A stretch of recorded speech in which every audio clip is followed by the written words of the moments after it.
Müşahit aslında müşahit.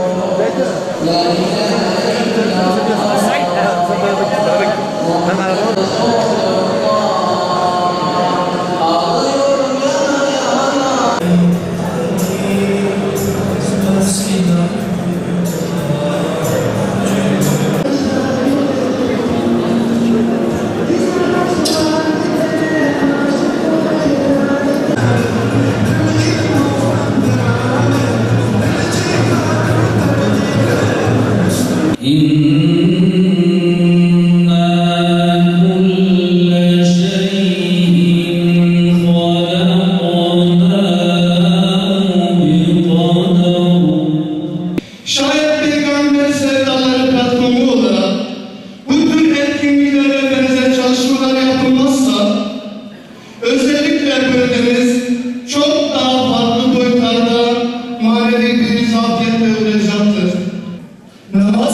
Allah ile beraberliktir, dostluktur ve kardeşliktir.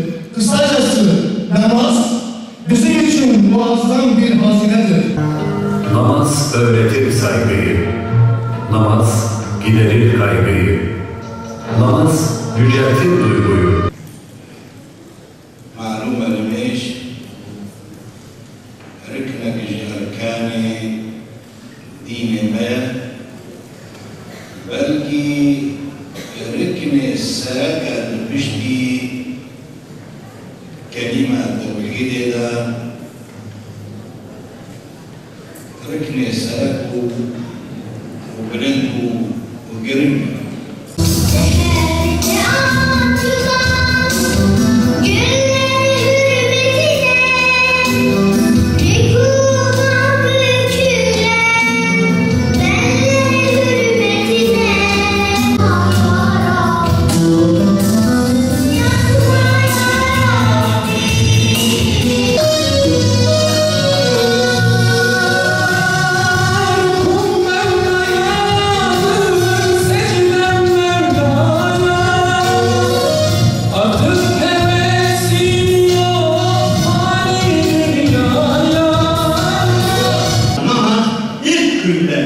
Allah'ın Resulü peygamber olduğu dakikadan itibaren namaz var. Gündüz o yavrularımızın namaz etkinliği var ya, Allah'ın tarihe geçecek. Batman bu konuda da bir tarih yazdı. Allah'ın izniyle belki şu anda bunun ne olduğunu belki fazla biz bilemiyoruz ama yarın gösterecek. Nasıl ki o medreseden mezun olan kızlarımız Türkiye'yi küfrü şöyle sallamıştı ya, bu da sallayacak. Yavrularımızın, Batman'daki yavrularımızın, bugünkü yüzlerce yavrumuzun namaz ettiğini şu anda internet sayfalarına falan düşmüş durumda.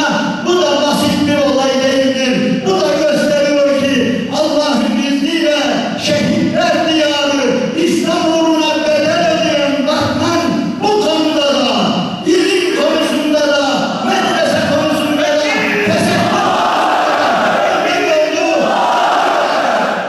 bunu hiç kimse küçük görmesin. Yarın anlayacağız bunların ne anlama geldiğini. Bizler iddialı insanlarız. Bizler Allah'ın dinini yeryüzüne hakim kılmak isteyen insanlarız. Onun için bizim namazımız biraz başka olsun. Bizim namazımız gerçekten Muhammedi bir namaz olsun. Yani bu konularda çok yazılıyor, çiziliyor, anlatılıyor ama gelin şu namazı biz biraz sevelim. Namaz var ya, Türkiye'mizde anlaşılmıyor. İbadetlerden bir ibadet zannediliyor. Hayır, biz namaz kılmak için yaratıldık, abartmıyorum. Biz bu dünyaya tamam, وَمَا خَلَقْتُ الْجِنَّ وَالْاِنْسَ اِلَّا لِيَعْبُدُونَ bana ibadet etsinler diye ben cinleri ve insanları yarattım diyor. Namazı sevdiğimiz an Allah'ın izniyle kurtulacağız. Namaz yaparız, namaz. Ya namazın olmadığı hiçbir ibadet yok. Yani her ibadette namaz onu demek istiyorum. Cenab-ı Hak bizleri namaz ehli olan kullarından eylesin. مجتمعي قلب ومفهوم المجتمع بعبادة الشيعة